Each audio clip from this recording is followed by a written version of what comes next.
베드로와 요한은 예수 안에 부활이 있다고 가르치다가 사내들인 공회에 끌려갔습니다. 베드로는 그 공회 앞에서도 성령에 충만하여 담대하게 예수 그리스도의 십자가와 부활의 복음을 전했습니다. 공회원들은 베드로와 요한이 본래 학문이 없는 무식한 사람인 줄 알았는데 그 쟁쟁한 공회원들 앞에서 조금도 기가 죽지 않고 담대하게 말하는 것을 보고 깜짝 놀랐습니다. 더구나 예수 이름으로 병나은 사람이 베드로와 요한 곁에 떡하니 서 있는 것을 보고는 아무 트집도 잡을 수 없었습니다. 또 백성들이 모두 다 그 일어난 일로 하나님께 영광을 돌리고 있었기 때문에 관리들은 사도들을 처벌할 방도가 없었습니다. 결국 공회는 베드로와 요한에게 예수 이름으로는 다시는 말하지도 말고 가르치도 말라고 위협한 다음에 그들을 풀어줄 수밖에 없었습니다. 공회에서 풀려난 베드로와 요한은 교회로 돌아가서 믿음의 동료들에게 공회에서 제사장들과 장로들이 경고한 말을 다 이야기해 주었습니다.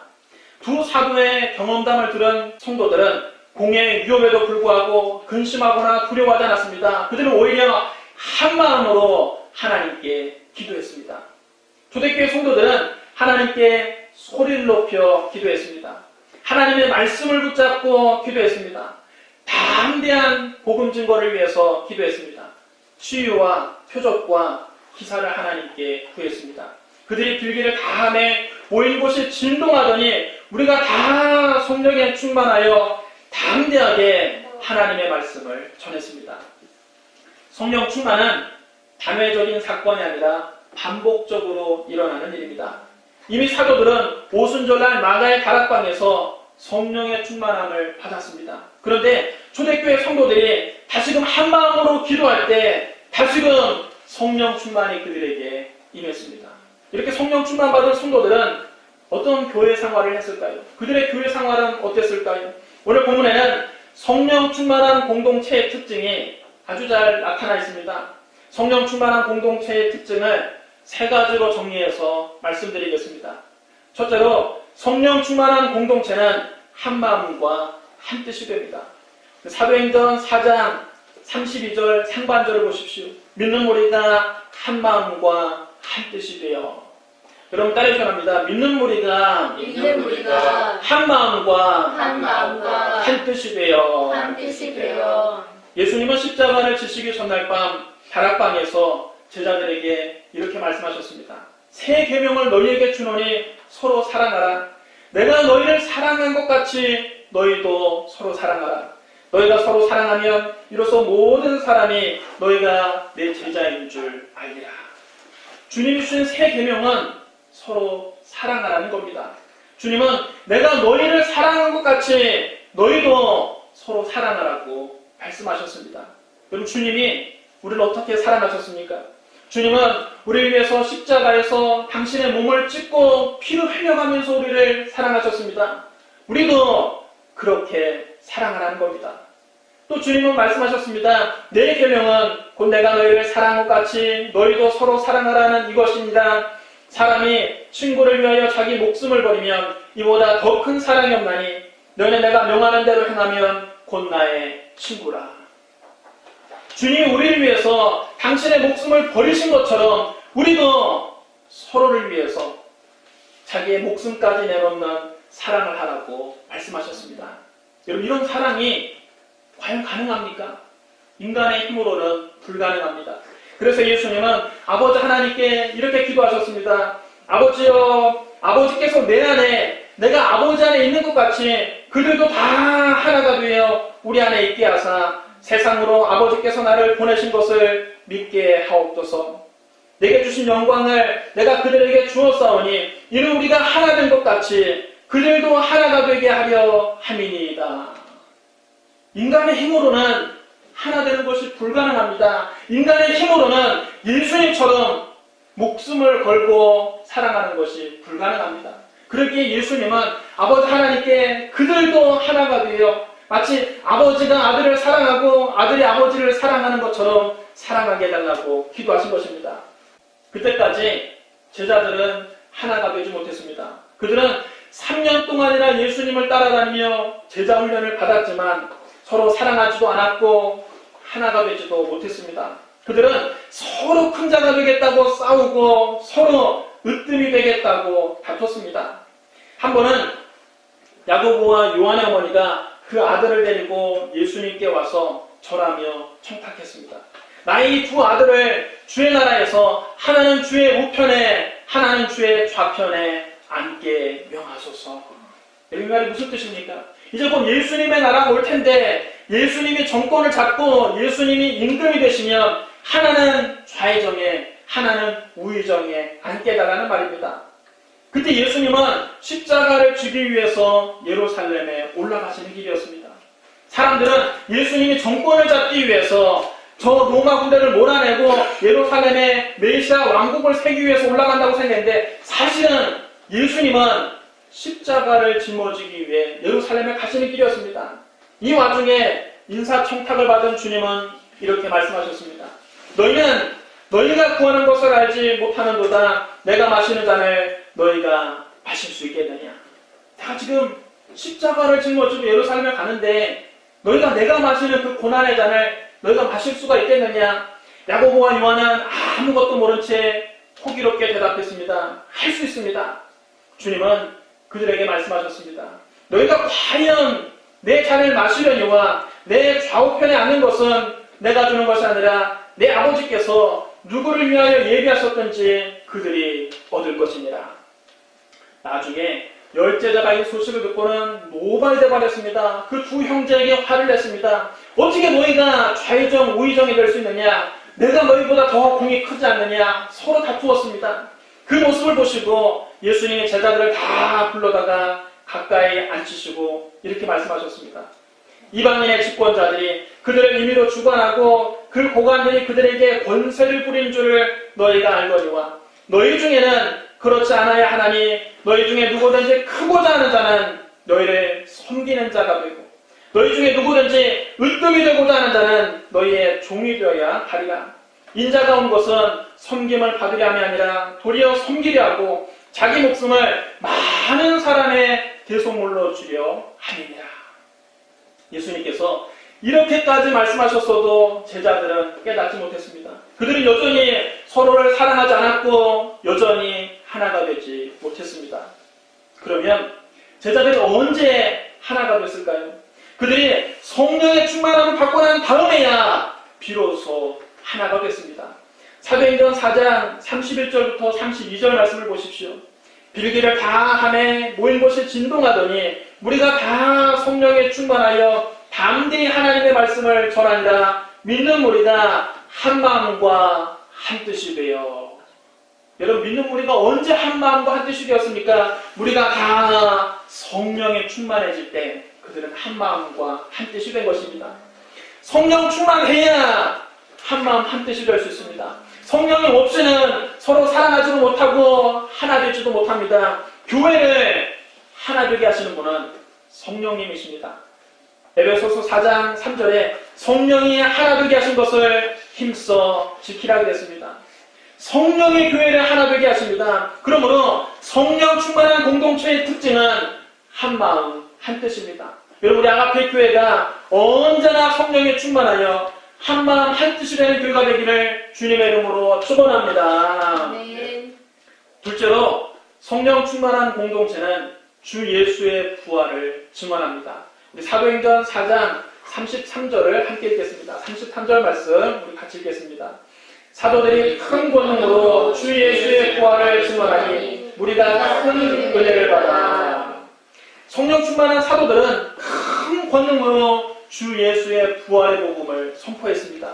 초대교회 사도들의 설교에는 딴 게 없습니다. 오직 예수님의 십자가와 부활입니다. 오순절날 성령 충만 받은 베드로가 예루살렘에 모인 유대인들에게 뭐라고 설교했습니까? 이스라엘 사람들아, 이 말을 들으라. 너희도 아는 바와 같이 하나님께서 나사렛 예수로 큰 권능과 기사와 표적을 너희 가운데서 베푸사 너희 앞에서 그를 증언하셨느니라. 그가 하나님께서 정하신 뜻과 미리 아신 대로 내준 바 되었거늘 너희가 법 없는 자들의 손을 빌려 못 박아 죽였으나 하나님께서 그를 사망의 고통에서 풀어 살리셨으니 이는 그가 사망에 매여 있을 수 없었습니다. 이 예수를 하나님이 살리신지라 우리가 다 이 일의 증인이로다. 그런즉 이스라엘 온 집은 확실할지니 너희가 십자가 못 박으니 예수를 하나님이 주와 그리스도가 되게 하셨느니라.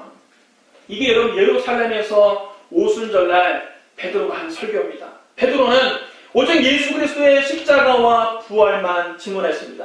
유대인들이 베드로의 설교를 듣고 마음이 찔려서 형제들아 우리가 어찌할꼬 하며 회개하기 시작했습니다. 그날 하루에 신도의 수가 3,000명이나 늘어났습니다. 나면서 못 걷는 사람이 성전 민문 앞에 앉아서 구걸하고 있었습니다. 베드로와 요한은 예수 그리스도의 이름으로 그를 일어나 걷게 했습니다. 사람들이 놀라운 광경을 보고 솔로몬 행각이라는 곳에 인사님회로 모여들었습니다. 베드로는 거기 모여있는 사람들 앞에서도 예수 그리스도의 십자가와 부활을 증언합니다. 이스라엘 사람들은 이 일을 왜 놀랍게 여기느냐? 우리 개인의 권능과 경건으로 이 사람을 걷게 한 것처럼 왜 우리를 주목하느냐? 아브라함과 이삭과 야곱의 하나님, 곧 우리 조상의 하나님이 그의 종 예수를 영화롭게 하셨느니라. 너희가 그를 넘겨주고 빌라도가 노아 죽으로 결의한 것을 너희가 그 앞에서 거부하였으니 너희가 거룩하고 의로운 일을 거부하고 도리어 살인한 사람을 놓아 주기를 구하여 생명의 주를 죽였도다. 그러나 하나님이 죽은 자 가운데서 그를 살리셨으니 우리가 이 일의 증인이라. 그 이름을 믿음으로 그 이름이 너희가 보고 아는 이 사람을 성하게 하였나니 예수로 말미암아 믿음이 너희 모든 사람 앞에서 이같이 완전히 낫게 하였느니라. 솔로몬 행각에서도 베드로는 십자가에서 죽으시고 부활하신 예수님만 증언했습니다. 이날 베드로의 설교를 들은 사람 가운데서 믿는 사람이 많으니 남자 어른의 수가 약 5,000명쯤 되었다고 했습니다. 제사장들과 성전 경비대장과 사두개인들이 자기들의 공모에서 십자가 못 박아 죽인 예수를 하나님께서 다시 살리셨다는 이 베드로의 설교를 듣고 당혹감을 감출 수 없었습니다. 그들은 예수 안에 죽은 자의 부활이 있다고 가르치는 것에 격분해서 사도들을 붙잡았습니다. 이튿날 사내들인 공회에서 베드로와 요한을 신문했습니다. 공회원들이 사도들을 가운데 세워놓고 물었습니다. 너희가 무슨 권세와 누구의 이름으로 이 일을 행하였느냐? 그때 베드로가 성령에 충만하여 공회원들에게 담대하게 복음을 전합니다. 백성의 관리들과 장로들아, 만일 병자에게 행한 착한 일에 대해 이 사람이 어떻게 구원을 받았느냐고 오늘 우리에게 질문한다면 너희와 모든 이스라엘 백성들은 알라. 너희가 십자가 못 박고 하나님의 죽은 자 가운데서 살리신 나사렛 예수 그리스도의 이름으로 이 사람이 건강하게 되어 너희 앞에 섰느니라. 이 예수는 너희 건축자들의 버린 돌로서 집 모퉁이의 머릿돌이 되었느니라. 다른 이로서는 구원을 받을 수 없나니 천하 사람 중에 구원을 받을 만한 다른 이름을 우리에게 주신 일이 없습니다. 베드로와 요한은 예수 그리스도의 부활을 가르치다가 붙잡혀서 지금 사내들인 공회에 끌려온 것입니다. 그런데 그 서슬퍼런 사내들인 공회에서도 그는 예수 그리스도의 십자가와 부활의 복음을 전했습니다. 이처럼 초대교회 사도들은 입만 열면 설교를 시작하기만 하면 예수님의 십자가와 부활을 증언했는데 성도들은 그때마다 큰 은혜를 받았습니다. 예수님의 십자가와 부활이 복음의 핵심입니다. 사도행전에 나오는 사도들의 설교는 언제나 예수님의 십자가와 부활에 초점이 맞춰져 있습니다. 사도들의 설교는 기승전 예수 그리스도입니다. 사도들이 구약 성경의 어떤 말씀을 가지고 설교를 시작하든 결론은 항상 예수 그리스도였습니다. 그들은 예수 그리스도의 증인이었습니다. 여러분, 우리가 전해야 될 복음이 무엇입니까? 우리가 전해야 될 복음도 예수 그리스도입니다. 복음의 핵심은 예수님의 십자가와 부활입니다. 십자가에서 죽으시고 부활하신 예수 그리스도밖에는 우리가 자랑할 것이 없습니다. 교회는 목사를 자랑하는 것도 아니요, 시설을 자랑하는 것도 아니요, 교회의 재산을 자랑하는 것도 아닙니다. 교회는 예수 그리스도의 십자가의 증인들이 모인 것입니다. 앉으나 서나 자나깨나 예수님만 바라보고 예수님을 의지하고 예수님만 높이고 예수님만 자랑하는 저와 여러분이 되시기를 주님의 이름으로 축원합니다. 셋째로 성령 충만한 공동체는 아낌없이 서로 나눕니다. 사도행전 4장 32절을 여러분 보시기 바랍니다. 믿는 우리가 한 마음과 한 뜻이 되어 모든 물건을 서로 통용하고 자기 재물을 조금이라도 자기 것이라 하는 이가 하나도 없더라. 우리 사도행전 4장 34절부터 35절 말씀 우리 같이 읽겠습니다. 34절과 35절 말씀 우리 큰소리와 함께 읽겠습니다. 시작. 그 중에 가난한 사람이 없으니 이는 밭과 집 있는 자는 하라 그 판고 살값을 가져다가 사도들의 발 앞에 두매 그들이 각 사람의 필요를 따라 나누어 주리라. 성령이 충만한 사람은 마음속에 하늘나라가 임하여 있기 때문에 땅의 것에 집착하지 않습니다. 부활신앙을 가진 사람은 위의 것을 생각하고 땅의 것을 생각하지 않습니다. 초대교회 성도들은 예수 안에 부활했음을 확신했고 천국을 소망했습니다. 그들은 이 땅의 재물에 집착하지 않았습니다. 어려운 교우들을 보면 기꺼이 자기의 재물을 내놓았습니다. 대표적인 인물이 바나바라고 불리는 요셉이었습니다. 그는 구브로에서 난 레위 사람입니다. 구브로는 지중해에 위치한 섬으로 오늘날로 말하면 키프로스를 말하는 것입니다. 바나바는 위로의 아들이라는 뜻입니다. 이 바나바라고 하는 별명은 그가 그 초대교회 성도들에게 얼마나 위로가 되는 사람인지를 잘 보여줍니다. 그는 가난한 교우들을 돕기 위해서 자기 밭을 자원해서 팔아 그 돈을 사도들에게 가지고 왔습니다. 초대교회에서 바나바 한 사람만 그렇게 한 것이 아닙니다. 밭과 집 있는 사람들이 그 판돈을 사도들 앞에 가져오면 사도들이 각 사람의 필요에 따라 나누어 주었습니다. 그래서 교회 안에 가난한 사람이 없었습니다. 교회 안에 굶주린 사람이 없었습니다. 교회 안에 헐벗은 사람이 없었습니다. 교회 안에 추위에 떠는 사람이 없었습니다. 그들은 그리스도의 피를 나눈 형제 자매가 되어서 한 가족처럼 서로 나누고 서로를 돌본 것입니다. 그게 바로 교회입니다.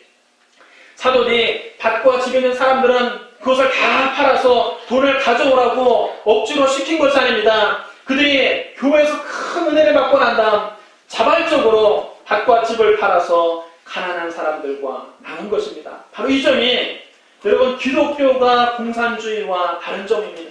어떤 사람들은 이 본문 말씀을 읽고 이거 완전히 공산주의가 아니냐, 부자들이 밭과 집을 팔아서 가난한 사람에 나눠주니까 이게 공산사회가 아니냐는데, 여러분 공산주의와 기독교는 결정적인 차이가 있습니다. 어떤 차이가 있습니까? 공산주의는 공산혁명을 일으켜서, 프롤레타리아 혁명을 일으켜서 부자들의 사유재산을 빼앗아, 부르주아들의 사유재산을 빼앗아 강제로 가난한 사람들, 노동자들에게 무상분배하는 것이 공산주의입니다. 그러나 기독교는 은혜 받은 사람, 자발적으로 자기 재산을 팔아서 가난한 사람들과 나누는 것입니다. 여러분 비슷한 것 같지만 엄청난 차이가 있습니다. 그럼 무엇이 초대교회 성도들을 이렇게 변화시켰습니까? 하나님의 사랑이 그들을 변화시킨 것입니다. 예수님의 십자가 복음이 그들을 변화시킨 것입니다. 성령 충만한 은혜가 그들을 변화시킨 것입니다. 부활과 천국에 대한 확신이 그들을 변화시킨 겁니다. 하나님이 세상을 이처럼 사랑하사 독생자를 주셨습니다. 예수님이 우리 대신해서 십자가에서 당신의 몸을 찢고 피를 흘려 죽으셨습니다. 주님은 나 같은 죄인을 살리기 위해서 마지막 피 한 방울까지 아낌없이 다 쏟아주셨습니다. 예수님은 성경대로 3일 만에 부활하셔서 우리의 주와 그리스도가 되셨습니다. 우리도 장차 주님과 같이 부활해서 저 영원한 천국에서 주님과 함께 영원히 살게 될 것입니다. 여러분 우리에게는 하늘 위에 집이 있습니다. 여러분 이 사랑을 받은 우리가 어떻게 해야 되겠습니까? 주님 우리를 사랑하신 것 같이 우리도 서로 사랑해야 되지 않겠습니까? 예수 믿고 저 하늘 위에 집을 소유한 사람이, 천국을 소유한 사람이 이 세상 재물에 연연해서야 되겠습니까? 하나님께 받은 이 엄청난 사랑이 자발적으로 자기 재산을 팔아서 가난한 사람들과 나눈 것입니다. 예수님의 십자가 복음이 사람을 변화시킨 겁니다. 성령 충만한 은혜가 내 힘으로는 도저히 할 수 없는 나눔을 자발적으로 하게 한 것입니다. 부활과 천국에 대한 확신이 이 세상 재물에 연연하지 않게 한 것입니다. 신명기 15장 5절에서 하나님이 이렇게 말씀하셨습니다. 네가 만일 네 하나님 여호와의 말씀만 듣고 내가 오늘 내게 내리는 이 명령을 다 지켜 행하면 네 하나님 여호와께서 내게 기업으로 주시는 땅에서 네가 반드시 복을 받으리니 너희 중에 가난한 자가 없으리라. 하나님께서는 우리가 하나님 명령대로 살면 너희 중에 가난한 사람이 없을 것이라고 말씀하셨습니다. 이 구약의 약속이 신약의 교회에 와서 온전히 성취됩니다. 사랑은 율법의 완성입니다. 초대교회 성도들이 그리스도 안에서 서로 사랑하니까 너희 중에 가난한 자가 없으리라는 구약의 율법이 교회 안에서 실현되지 않습니까? 마태복음 22장 39절에서 예수님은 말씀하셨습니다. 네 이웃을 네 자신과 같이 사랑하라. 예수님께서 3년 동안 제자들을 데리고 다니며 가르치셨어도 제자들이 이 말씀을 실천하지 못했는데 성령 충만 받고 난 다음 이 말씀이 초대교회에서 그대로 실현되었습니다. 우리도 초대교회 성도들처럼 서로 나눌 수 있는 가족이 되었으면 좋겠습니다.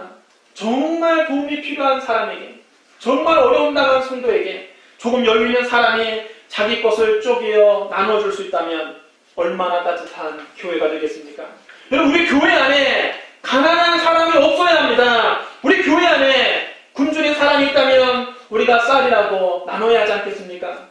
우리 교회 안에 헐벗은 사람이 있다면 우리의 옷이라도 나눠야 하지 않겠습니까? 우리 교회 안에 주위에 떨고 있는 사람이 있다면 우리가 연탄이라도 사줘야 되지 않겠습니까? 우리가 하나님께 칭찬 못할 사랑을 받았다면 우리도 내 것을 조금 떼어 나보다 더 어려운 사람과 나눠야 하지 않겠습니까? 우리가 예수 그리스도의 십자가 사랑을 제대로 경험한 사람이라면 우리도 그 사랑을 이웃과 나눠야 하지 않겠습니까? 우리가 진정 성령 충만 받았다면 초대교회 성도들처럼 아낌없이 서로 나누고 서로를 돌봐야 하지 않겠습니까?